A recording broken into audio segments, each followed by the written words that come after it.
ইন্ডিয়ার মসজিদে কিন্তু লাগাবে হ্যাঁ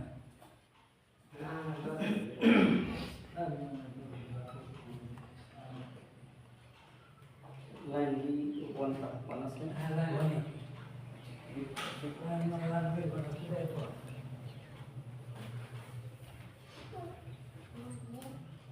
আমরা তো জানি আমরা পায় আমাদের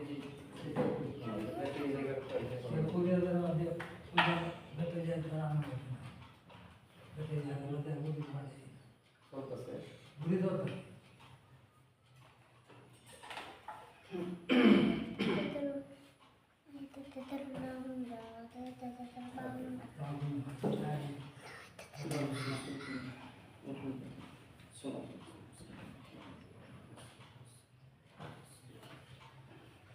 السلام عليكم ورحمة الله. الحمد لله رب العالمين والعاقبة للمتقين والصلاة والسلام على أشرف الأنبياء والمرسلين وعلى آله وصحبه أجمعين. وقال الله تعالى في القرآن الكريم والفرقان الحميد أعوذ بالله من الشيطان بسم الله الرحمن الرحيم. وقال الرسول يا رب إن قوم اتخذوا هذا القرآن مهجورا.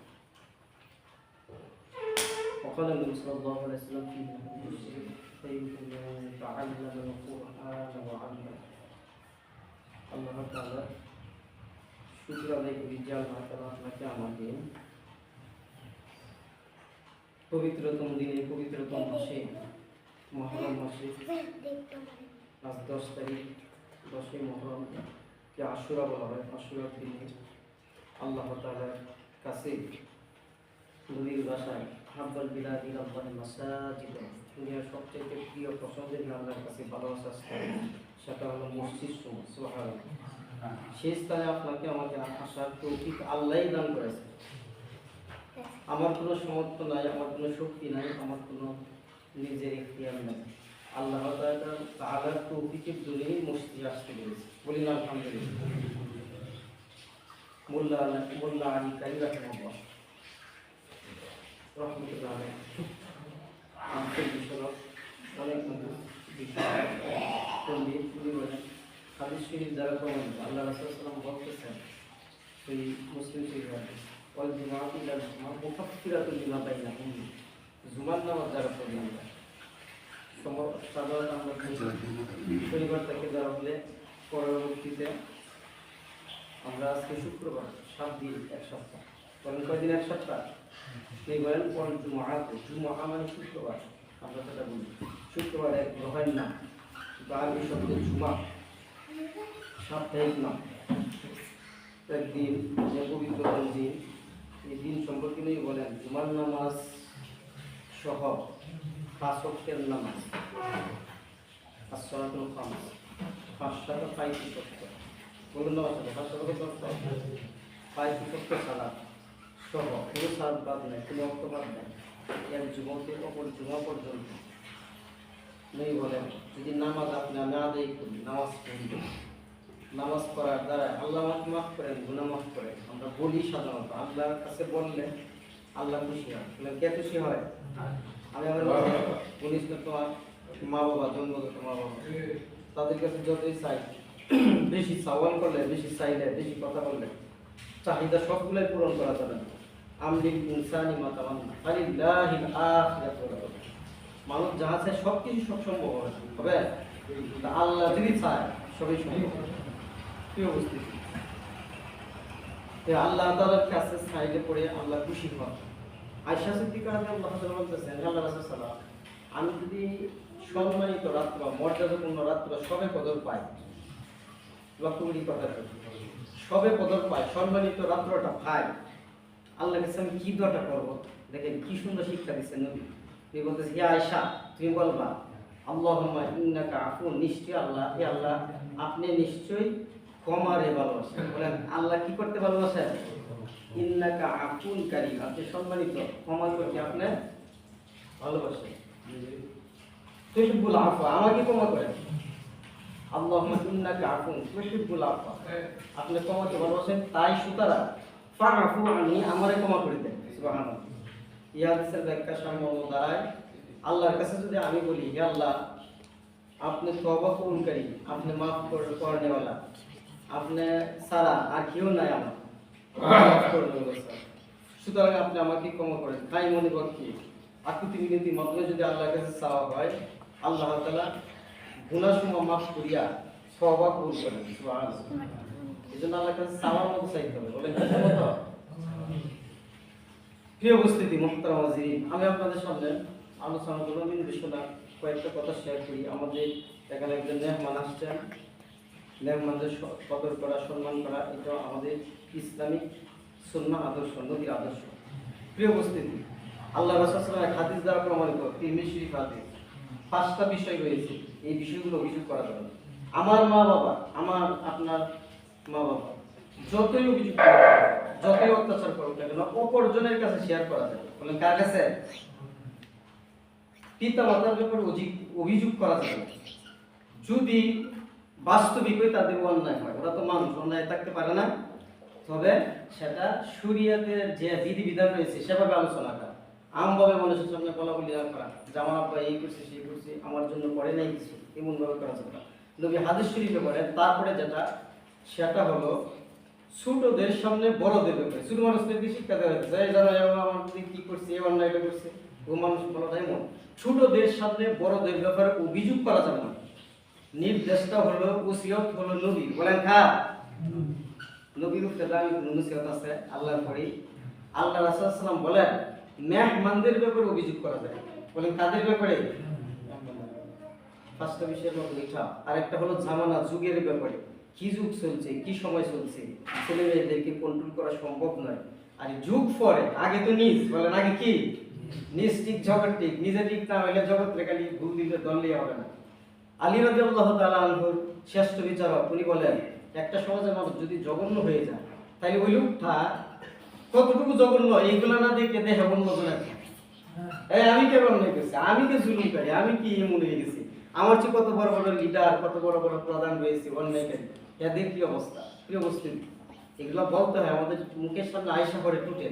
বর্তমান সময়ে যশোদল সহ কয়েকশো বাড়িঘর আক্রমণ করা হয়েছে শুধু মাদকার জন্য। বলে কিসের জন্য? এগুলা সম্পর্কে সবাই একমত। মসজিদ আজকেও হবে কয়েক জায়গায় জুমার নামাজের পরে। বর্তমান জেলা পর্যায়ে জেলার প্রধান তাহে, পুলিশ প্রধান, এসপি বলা হয়, বলেন কি বলা হয়, উপজেলার ওসি সাহেব সহ একাধিকবার মিটিং এর মাধ্যমে ফাতলা মসজিদ, শহীদ মসজিদ সহ অনেক জায়গায় আলেম ওলামাদেরকে নিয়ে, মুসল্লিদেরকে নিয়ে বলতেছে, আপনাদেরকে নিয়ে এই পদক্ষেপ নিতে হবে। তাহলে প্রশাসন এমন কঠোর, হ্যাঁ, আমরার ভয় মূলত বিরাজ করে। লাজানি কি হয়, এরা গ্যাং আছে, এরা সদস্য আছে, এরা সংগঠন আছে, আমি যদি বলি সম্ভব, আমার কি অবস্থা হবে? এখন এমন অবস্থা হয়েছে, এই প্রশাসনিক মাধ্যমে জোর দাঁড় করতেছে, বলতেছে একজন নিশাখু, একজন মাদক ব্যবসায়ী, সে যতই ক্ষমতাবান হোক না কেন, 7-8 পানির নিচের থেকেও তাকে ধরা হবে। এই প্রশাসনিক কঠোর কারণে আমাদের মঙ্গল সামনে বিরাজ করতেছে। বুঝছো, মঙ্গল মানে কল্যাণ হবে, বলি আলহামদুলিল্লাহ। এখনো যে অবস্থা দেখা গেছে, কয়েকদিনের মধ্যে যে উৎপাত যে শুরু হইতো কৃষিগঞ্জের আশেপাশে স্টেশন সহ, উৎপাতটা একটু কমছে। উৎপাত বুঝছেন না, আপনি বাসায় থাকতে পারবেন না, এই মা হইতেছে, এই শব্দ হইতেছে, হঠাৎ করে বিদ্যুৎ নিতেছে গা, তার কাইটা নিতেছে গা, অনেক অবস্থা। মা বাবার সাথে তো বিয়াদব, বড়দের সাথে তো বিয়াদব আচরণ অহরহ হইতেছে। মূল কারণ তত্ত্ব পাওয়া যায়, এরা নেশার গ্রাস করে ফেলছে প্রত্যেকটা সমাজ। ইন্নামা হারামাল্লাহ ওয়াল খায়র ওয়াল মাইসার ওয়াল খুবা, মদ জুয়া এবং আল্লাহ তাআলা বাদ্যযন্ত্রকে হারাম করেছেন। এই হারাম জিনিসটা আমরা গ্রহণ করতেছি, এর মধ্যে মূলত শান্তি পাওয়া যাইতেছে না। বলেন কি পাওয়া যাইতেছে না? ওরা বলতেছে প্রশাসনিক মাধ্যমে, এখন যে উনি আছেন উনি খুব সুন্দর কথা বলেন, বলতেছেন আমি পুলিশ, আমি একজন পুলিশ, আমি একজন সাধারণ মানুষ, জামা পুলিশ, কিন্তু আমার বাড়ি ঘর, আমার আত্মীয় স্বজন এই রেহাই নাই মাদকাসক্তি থেকে। বলেন কি নাই? আমার আত্মীয় স্বজন, আমার মাধ্যমে, আমার এই প্রশাসনিক যারা কর্মকর্তা, এরা যদি কোনো সময় মাদকাসক্তি দেখেন, আপনার অভিযোগ করার দরকার না, আপনারা প্রথম সাইজ করে ফেলবেন, আপনারা প্রথম কাজ করে ফেলবেন, যেগুলো দরকার পদক্ষেপ দেওয়া দরকার। সামাজিকভাবে অনেক পদক্ষেপ আছে না? যেমন কয়েকজন সম্মিলিত ভাবে বলা হলো, এটা বন্ধ করো, আর যেন কোনোদিন না দেখি। যদি আমাদের পুলিশ প্রশাসনের মধ্যে কাউকে দেখেন বলবেন আপনাদের মধ্যে উড়ে উড়ে পাইছি, প্রকাশ্য বলে। দেখলাম গত কয়েকদিন পূর্বে হঠাৎ অনেক মানুষ দেখতে বলতেছে স্টেশন আশেপাশে, হয় প্রকাশ্য বলে আপনি ধূমপান করতেছেন কেন, সিগারেট খাইতেছেন কেন, যত অন্যায় স্টেশনের জায়গা, এটা নিষেধ আছে, এবং ব্যানারও টাঙানো হয়েছে। তাহলে পুলিশ প্রশাসন যদি ঠিক হয়ে যায় তাহলে মূলত দেখবেন সাধারণত এমনিতে অটোমেটিকলি সমাজ ঠিক হয়ে যাচ্ছে, বিষয়টা এমন না? তো পুলিশ প্রশাসন কখন ঠিক হয়? এদের মধ্যে যদি তাকওয়া থাকে, বলেন কি থাকে? আর প্রত্যেক ধর্মে এটা আছে, মানুষের ক্ষতি না করা, প্রত্যেক ধর্মে এটা আছে, মিথ্যা কথা বলা যাবে না। প্রিয় উপস্থিতি মুহতারাম মুসলিম, আমি আপনাদের সামনে এমন এক আয়াত উপস্থাপন করেছি যে আয়াতটা হলো সচেতনতার বিষয়, সতর্কতার বিষয়। আল্লাহ তাআলা কোরআন কারীমে আল্লাহ ঘোষণা দিয়েছেন, আল্লাহ রাসূল সাল্লাল্লাহু আলাইহি সাল্লাম আমাদের শেষ নবী, খাতামুল আম্বিয়া, উনি দয়ার নবী, মায়ার নবী, সুপারিশকারী নবী। আপনি আমার জন্য সুপারিশ করবেন, সবাই জানি আপনি আমার জন্য কি করবে? আর কিয়ামতে হাসরে কেউ কোন নবী, একজন নবী আরেকজনের দিকে তাকিয়ে থাকবে, কিন্তু আল্লাহর কাছে সুপারিশ করা, ওইটা সুপারিশ করা কি আল্লাহ বিচার শুরু করে দেন। এই যে এত বছর দাঁড়ায় গেছি, কি কষ্টকর, শুধু বিচারটা শুরু হয়ে যায়। কেউ কথা শুনবেন না, শুধু শুনবেন আমাদের নবী রাসূল করিম সাল্লাল্লাহু আলাইহি ওয়াসাল্লামের কথা। সুবহানাল্লাহ। রাসূল সাল্লাল্লাহু সুপারিশের কারণে, রাসূল সাল্লাল্লাহু আবদারের কারণে আল্লাহ বিচার কার্য শুরু করে দেবেন। সেদিন যদি আল্লাহ রাসূল সাল্লামের কাছে, এই যে আমরা যদি দুরূদ শরীফ পড়ি, বলেন না একবার আমার সাথে সাল্লাল্লাহু আলাইহি ওয়াসাল্লাম, এই দুরূদ শরীফটাও ফেরেশতার মতো নবীর কাছে পেশ করা হয়, নাম সহকারে, ঠিকানা সহকারে, বাবা মার নাম সহকারে। তাহলে এই নবী আপনার আমার নামে যদি আল্লাহর কাছে অভিযোগ করে বসেন, আল্লাহর কাছে যদি মামলা পেশ করে বসেন, তাহলে কোন উপায় আছে? বলেন দেখি, উপায় আছে? যদি আল্লাহ নবী আমাদের বিষয়ে জানবেন কেন? আল্লাহ রাসূলের সূত্র সবসময় আমাদের বিষয়ে জানেন। কিভাবে জানেন? ফেরেশতার মাধ্যমে জানেন। হাদিসে রয়েছে, প্রিয় উপস্থিতি, নবীর কাছে পেশ করা হয়, দুরূদ পেশ করা হয়। তাহলে আল্লাহ রাসূল সাল্লাম কি করবেন? এই আয়াতে ভয়ঙ্কর সূচক এক কথা আল্লাহ বলেন, ওয়াকালার রাসূল, এই রাসূল বলবেন, শেষ রাসূল, হাদিসে রয়েছে, উনি হলেন খাতামুল আম্বিয়া রাসূল, ইয়া রাব্বি, হে আমার রব, হে আমার সৃষ্টিকর্তা, ইন্না কওমি ইত্তাখাযু হাযাল কুরআন মাহজুরা, নিশ্চয় আমার এই জাতি, নিশ্চয় আমার এই উম্মত, নিশ্চয় আমার এই নামদারি মুসলিম উম্মত কোরআন পড়তে, কোরআন থেকে সংস্পর্শে থেকে কোরআন পড়তো না, কোরআনের আল্লাহ তাআলার হুকমত গ্রহণ করতো না, এগুলা থেকে আল্লাহ তাআলা, হে আল্লাহ, আমার এই উম্মতগণ বঞ্চিত হয়েছিল। সুবহানাল্লাহ, নাউজুবিল্লাহ। যদি এই বঞ্চিতের কথা ফেরেশতার মাধ্যমে পেশ করা হইতেছে, তো ঠিকই মাহজুরা, বঞ্চিত রয়েছে, পরিত্যাগ করেছে। আর নবীর কথা যদি আল্লাহর কাছে নবী বলে দেন, আল্লাহর কাছে যদি নবী বলেন, তাহলে আমাদের কোনো উপায় আছে? বলেন, উপায় আছে? মুসলিম শরীফের হাদিস, আবু মালিক আশআরী রাদিয়াল্লাহু তাআলা থেকে বর্ণিত, উনি বলতেছেন, আল কুরআনু হুজ্জাতুল লাকা ওয়া আলাইকা, কুরআন এমন এক কুরআন, যে কুরআন তোমার পক্ষে সাক্ষী হয়ে যাবে। সুবহানাল্লাহ। রূপ ধারণ করবে। আমরা বর্তমান সময়ে অনলাইন, মোবাইল, আপনার সিম কার্ড, মেমোরি কার্ড, এগুলা আপনার চিন্তা করলে বুঝে আসে না। আপনি আমাদের চিন্তা করলে বুঝে আসে? বুঝে আসে না। কিন্তু আল্লাহ তাআলা যে জ্ঞান দিয়েছে, বুদ্ধি দিয়েছে, যে আল্লাহ তাআলা এত জ্ঞান দিয়েছে, অত তথ্য প্রযুক্তির যুগে এত কিছু সম্ভব হয়েছে, তো এই আল্লাহর পক্ষে অবশ্যই সম্ভব কুরআন রূপ ধারণ করার মাধ্যমে আপনার আমার পক্ষে সাক্ষী হয়ে যাবে। সুবহানাল্লাহ। কাদের পক্ষে সাক্ষী হবে? যারা কোরআন নিত, পড়তো, কোরআনের সাথে ছিল, আল্লাহর হুকুমত নিজের মধ্যে আমল করত, কোরআন প্রতিদিন তেলাওয়াত করত, কোরআন পড়ার জন্য আগ্রহী দেখাইতো, এই সকল লোকদেরকে আল্লাহ তাআলা কোরআনের রূপ ধারণ করে তাদের জন্য সুপারিশ করনেওয়ালা হয়ে যাবে। সুবহানাল্লাহ। আমার নবী পরের কথা বলেন, আলাইকা আও আলাইকা, আল হুজ্জাতুল লাকা আলাইকা আও আলাইকা, পরের কথার ব্যাখ্যা হলো আপনি আমার বিপক্ষেও কোরআন সাক্ষী হয়ে যাবে। নাউজুবিল্লাহ। প্রিয় উপস্থিতি মুহতারাম মুসলিম, সহিহ বুখারীর হাদিস, উসমান রাদিয়াল্লাহু তাআলা আজকে অনেক মর্মান্তিত ঘটনা রয়েছে উসমান রাদিয়াল্লাহু তাআলা বিষয়ে। উনি শাহাদাত বরণ করছেন, কোরআন তেলাওয়াত করতেছেন তখন। সুবহানাল্লাহ। আপনারা জানেন কিনা, এখনো এই সংরক্ষিত কোরআন এখনো আছে ইস্তাম্বুলে। আল্লাহ রাসূল সাল্লাল্লাহু আলাইহি ওয়াসাল্লাম বিশিষ্ট সাহাবী, তৃতীয় নাম্বার খলিফা উসমান রাদিয়াল্লাহু তাআলা তেলাওয়াত করতেছেন, চতুর্দিক দিয়ে কাফেররা বেষ্টন করে রাখছে। উনি তেলাওয়াত ছেড়ে দিতে পারতেন, কিন্তু উনি চিন্তা করতেছেন, এখন যে অবস্থাটা, অর্থাৎ আমার মৃত্যু সম্পর্কে তো আল্লাহই জানে, আর শাহাদাতের মৃত্যু তো শ্রেষ্ঠ মৃত্যু। বলেন শাহাদাতের মৃত্যু কি? ওয়ালা তাকুলু লিমান ইউকতালু ফি সাবিলিল্লাহ, যারা আল্লাহর রাস্তায় নিহত হয় তাদেরকে মৃত্যুবরণ করছে এটা বলবো না, এরা শাহাদাত, এরা কি শহীদ হয়ে গেছে। উসমান রাদিয়াল্লাহু তাআলা তেলাওয়াত করতেছেন, তেলাওয়াত করা অবস্থায় হ্যাঁ, এক লোক বিধর্মী লোক, অর্থাৎ আমরা যারা সহজে মনে করি কাফের লোক, নবী এই সাহাবাকে মানে আঘাত করুন, আঘাত করার দ্বারা উনি জমিনে লুটিয়ে পড়লেন, কিন্তু ওনার সাথ ছিল কোরআন তেলাওয়াতেই করতেন। সুবহানাল্লাহ। প্রিয় উপস্থিতি, আপনার আমার মৃত্যু যদি হয় কোরআন তেলাওয়াত পড়ার অবস্থায়, আপনার আমার মৃত্যু যদি হয় সেজদা অবস্থায়, আপনার আমার মৃত্যু যদি হয় ভালো হালত অবস্থায়, বোঝা যায়, এর দ্বারা বোঝা যায়, এর দ্বারা আশা করা যায় আল্লাহ তাআলা আপনি আমাকে বিনা হিসেবে মাফ করবেন। সুবহানাল্লাহ। প্রিয় উপস্থিতি, মুহতারাম হাজিরিন, বললেই কথা বলে আল্লাহ রাসূল সাল্লাল্লাহু আলাইহি সাল্লামের সময়ে অনেক কোরআন পাঠের যারা করতো তাদেরকে আল্লাহ রাসূল সাল্লাল্লাহু আলাইহি ওয়াসাল্লাম অনেক ঘোষণা দিয়েছেন। আজকে হলো শুক্রবার দিন, কোরআন কারীমের সর্বশেষ আয়াতের ব্যাখ্যা রয়েছে এই সূরাতুল জুমা ৬২ নম্বর শেষের আয়াতের ব্যাখ্যা রয়েছে আল্লাহু খায়রুর রাজিকিন। সাহাবায়ে কেরাম মসজিদ থেকে কিছু সংকটপূর্ণ ছিল খাবার দাবারের, তখন চলে যেতেছে রিজিকের জন্য, কিন্তু রাসূল সাল্লাল্লাহু আলাইহি ওয়াসাল্লাম একে একে সাহাবাদেরকে ঘোষণা দিয়ে দিলেন আবু বকর রাদিয়াল্লাহু তাআলা জান্নাতি, উসমান হযরত আলী উমর রাদিয়াল্লাহু তাআলা জান্নাতি, এভাবে জান্নাতের ঘোষণা দিয়ে দিলেন 10 জন সাহাবায়ে সম্পর্কে। বলেন কয়জন? আর রিজিকের তালাশ তো আমরা করব, এটা হলো মুসিল্লা, কিন্তু রিজিকের মূল মালিক আল্লাহ। বলেন রিজিকের মূল মালিক কে? মূল চাবিকাঠি আল্লাহ তাআলার হাতে। ওমা মিন দাব্বাতি ফিল আরদি ইল্লা আলাল্লাহি রিজকুহা, এমন কোন জমিনে বিচরণশীল প্রাণী নাই যাদের রিজিকের দায়িত্ব আল্লাহ তাআলা কুদরতি হাতে নেন নাই। সুবহানাল্লাহ। প্রিয় উপস্থিতি, মুহতারাম হাজিরিন, উসমান রাদিয়াল্লাহু তাআলা বলতেছেন কুরআন যারা শিখে, কুরআন শিখায় না, কুরআন যারা শিখে, প্রথম যারা শিখে, চর্চা করে যারা, ছাত্র হয় যারা, এরা দুনিয়ার মধ্যে সর্বশ্রেষ্ঠ। সুবহানাল্লাহ। দেখেন একটু চিন্তা করে, আমাদের নবীর নাম হযরত মুহাম্মদ, বলেন হযরত মুহাম্মদ সাল্লাল্লাহু আলাইহি সাল্লাম। এই কুরআন অন্যান্য নবীদের কাছে দিতে পারতেন। তাওরাত দিয়েছেন হযরত মুসা আলাইহিস সালামের উপর আল্লাহ তাআলা। তাওরাত কোন নবীর উপর? বলেন মুসা আলাইহিস সালামের উপর। জাবুর দিয়েছেন হযরত দাউদ আলাইহিস সালামের উপর। ইনজিল দিয়েছেন হযরত ঈসা আলাইহিস সালামের উপর। আর আমাদের নবীর উপর দিয়েছেন আল্লাহ তাআলা আল কুরআন কারীম।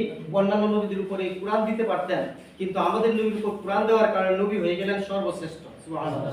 আর আমরাও শ্রেষ্ঠ যদি কুরআন ধারণ করি, কুরআন পড়ি, কুরআন শিখি, তাইলে আমাদের কুরআন শিখার দরকার আছে না নাই? একটু কান লাগান, মনোযোগ দিয়ে। যদি নবী আপনার বিরুদ্ধে, আমার বিরুদ্ধে অভিযোগ করে আল্লাহর কাছে, কোরআনের সূরা ফুরকানের 30 নম্বর আয়াত, তাইলে আমি বিপদে পড়ব। বলেন কি পড়ব? এই দয়াল নবী, মায়ার নবী আপনি আমার বিরুদ্ধে অভিযোগ পেশ করেন। প্রিয় উপস্থিতি, মুহতারাম হাজিরিন, নবী বলতেছে দামি হলো তারা, দামি মানুষ হলো তারা যারা শিক্ষা করে কুরআন। বলেন যারা শিক্ষা করে কুরআন, ওয়া আল্লামা, এবং মানুষদেরকে শিক্ষা দেয়, মানুষদেরকে। আমাদের মসজিদ সহ অসংখ্য মসজিদে চালু আছে কুরআন শিক্ষার কোর্স, কুরআন শিক্ষার সিস্টেম পদ্ধতি, নিয়ম পদ্ধতি। এই কুরআন শিক্ষার কোর্সে আমি আপনার সম্ভব হইতেছে না পড়ার জন্য। হযরত ঈসা আলাইহিস সালাম বলতেছেন এই লোক এক কবরের পাশে দাঁড়ানো, কুম্বি ইজনিল্লাহ, উনি আল্লাহ এমন একজন নবী ছিলেন, মানে কবরের পাশে দাঁড়ানো অবস্থায় কবরের লোকটা অটোমেটিকলি দাঁড়িয়ে যেত। সুবহানাল্লাহ। যদি হুকুম করতেন, কারণ আল্লাহ হুকুমে। বলেন কার হুকুমে? কিন্তু নবীকে আল্লাহ তাআলা এটা দিয়েছেন কেন? মানুষ যাতে বুঝো নবীর কোনো ক্ষমতা নাই, ক্ষমতা আল্লাহর। ক্ষমতা কার? যা আল্লাহ বিশিষ্ট নবীকে এই গুণটা দিয়েছেন। হযরত ঈসা আলাইহিস সালাম বলতেছেন কি কষ্ট হইতেছে লোকটা, বুঝতেছি না। ঈসা আলাইহিস সালাম নির্ধারিত স্থানে ওযু গোসল করার পর আবার এই রাস্তা দিয়ে আসলেন।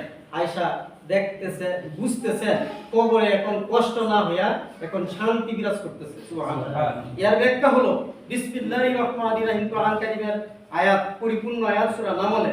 এই বিসমিল্লাহির রহমানির রহিম কোরআন কারীমের প্রত্যেক সূরা রয়েছে, সূরা তওবা ছাড়া বিসমিল্লাহির রহমানির অন্যান্য গ্রন্থেও রয়েছে। এই বিসমিল্লাহির রহমানির রহিম বইলা আল্লাহর কালামে সবক নিয়েছে। সুবহানাল্লাহ। ঈসা আলাইহিস সালামের স্বপ্নের যুগের ব্যাখ্যা কথা তাফসীরে কাবীরে রয়েছে। আল্লাহ তাআলা বিসমিল্লাহ সবক নেওয়ার কারণে আল্লাহ তাআলা তাকে maaf করে দিলেন। আল্লাহ তাআলার পক্ষ থেকে শান্তি বিরাজ, রহমতের ছায়া, রহমতের আচ্ছন্ন বিরাজ করতেছে কবরের মধ্যে। সুবহানাল্লাহ। তাহলে কুরআনের কারণে আমি মুক্তি পাবো। বলেন কি পাবো? প্রিয় উপস্থিতি, মুহতারাম হাজিরিন, তাহলে আমি পারি কুরআন, আমি পারি বিসমিল্লাহ, আমি পারি আল্লাহ, আমি পারি আল্লাহ। আল্লাহ হবে না আল্লাহ হবে, বিসমিল্লাহ হবে না বিসমিল্লাহ হবে। জরুরি সূরা ফাতিহা, আরো সহজ যেগুলো আমরা পড়ি নামাজে, বিশেষত ছোট ছোট সূরা, সূরা থেকে নাস পর্যন্ত, এই সূরাগুলো আমি পারি। কতটুকু পারি? এই পারার মধ্যে যদি ভুল হয়ে যায় সাংঘাতিক। আলহামদু ময়লা পর্যন্ত, হামদুন প্রশংসা আল্লাহ, কিমন অর্থ দাঁড়ায়, কুল কফের হলকের জিহ্বার গুলাতির উপরে তালির সঙ্গে লাগবে কুল বলেন না কুল হে নবী আপনি বলেন ওয়াল্লাহ তিনি আল্লাহ এক আহাদ এক তার মধ্যে কেউ নাই কুল আল্লাহু আহাদ অর্থ হে আল্লাহ হে নবী আপনি আল্লাহকে কে ফেলেন নাউজুবিল্লাহ লা ইলাহা ইল্লাল্লাহ আল্লাহর মতো আর কেউ আছে লা ইলাহা ইল্লাল্লাহ আল্লাহর মতো আছে সবার মধ্যে আল্লাহর মতো আছে এই কথা যদি কেউ বলে তার ঈমান আছে না নাই শিক্ষার জন্য উদাহরণ দেওয়ার জন্য কোনো সমস্যা নাই এখানে শব্দটা হবে এই মাদ্দে আরজি মধ্যে মুনফাসিল যে লা লম্বা হবে বলেন না আমার সাথে লা লা ইলাহা নেই কোনো ইলাহ আল্লাহ ছাড়া লা লম্বা হবে লা ইলাহা ইল্লাল্লাহ লা ইলাহা ইল্লাল্লাহ এই যে পড়তেছি কিন্তু এই লাটা হবে লম্বা লা ইলাহা সহজভাবে চেনা যায় যদি হরফের উপর চিকন চিহ্নটা থাকে মানে কি চিহ্ন থাকে মাদের উপর চিকন চিহ্ন বামে হামজা এটা অনেক নিয়ম আছে কিন্তু যারা প্রশিক্ষণ যারা দেখান তারা অতি সহজে দেখান আপনার আমাকে প্রিয় উপস্থিতি অনেকজন অনেক কথাই বলে কিন্তু যারা এই কাজে যারা সময় দেয় এই কাজে যারা আছে তারা আর আমরা সমান মনে করবেন না তারা অবশ্যই উঠবে বলেন তারা অবশ্যই উঠবে আপনি আমি যে রিসার্চ করি আমার রিসার্চের মাধ্যমে আমার এই গবেষণার মাধ্যমে দুই তিনজনে আমি সবক দিতে পারি নাই পড়াইতে পারি নাই আর যারা শিক্ষকতা কাজে আছে মহান পেশায় আছে এরা অসংখ্য মানুষদেরকে সহজে কোরআন শিখাইতে পারে বলেন কি শিখাইতে পারে আমি আমারটা বলি অহংকার না আল্লাহর রহমত 51 বছর বয়স কয়েকজন আমার মুরব্বী আছে ওরা আমার কাছে খালি হুজুরি বলে যে হুজুর হ্যাঁ যেভাবে নাম ধরে রাখেন সে বলে আমি না নাম ধরে রাখলে বিয়ার দুর্মান হয়ে যায় আপনি অবশ্যই মানে কিন্তু আপনি আমার চাচার মতো ভাইয়ের মতো দেখা গেছে এক মাস কয়েক মাসের ব্যবধানে অটোমেটিকলি সে কোরআনের প্রতিদিন কয়েক পৃষ্ঠা করতে পারে আপনার অবশ্যই সম্ভব হয় তবে এটা কাজ হলো বসতে বলে কি করতে হয় আমাদের এই মসজিদে যে সুরগুলো আলোচনা হইতেছে আমি শুনলাম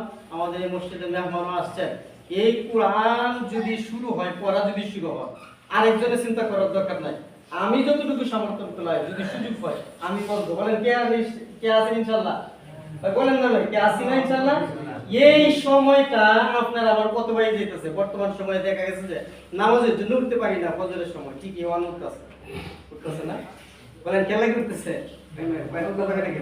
খেলার লাগি এই দুনিয়াটা তো খেল তামাশার জন্য না এই দুনিয়াটা আল্লাহ দিয়েছেন ইবাদতের জন্য ওমা খালাকুল জিন্না ওয়াল ইনসা কিসের জন্য বলেন ইবাদতের জন্য আল্লাহর কাছে জবাবদিহি করতে হবে না আমাদের মসজিদে অল্প হোক কম হোক বেশি হোক যেহেতু মেহমান আসছেন যদি পড়া শুরু হয় আমরা কিছু সংখ্যক থাকবো বলি না ইনশাআল্লাহ কে কে থাকবেন হাতটা তুলেন না ভাই তুলেন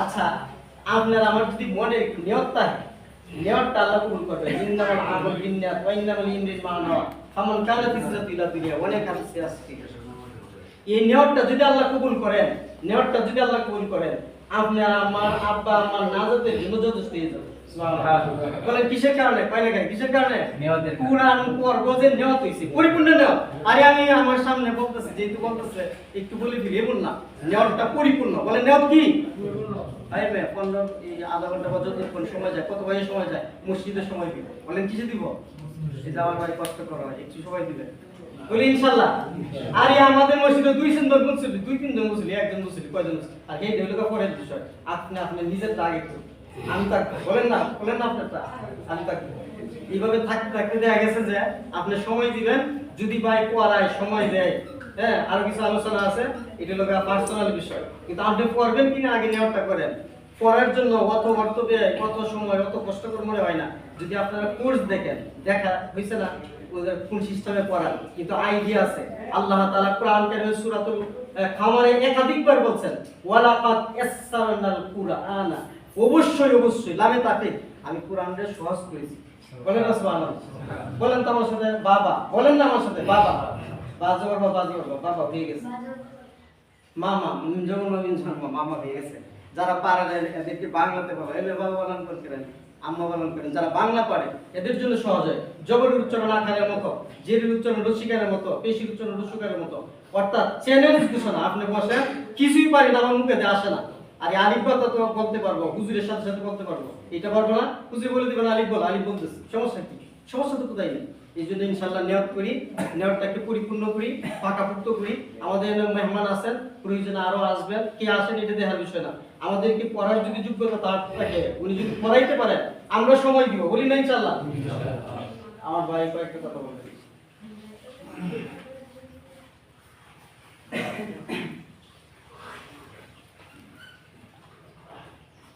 আসসালামু আলাইকুম ওয়া রাহমাতুল্লাহি ওয়া বারাকাতুহু।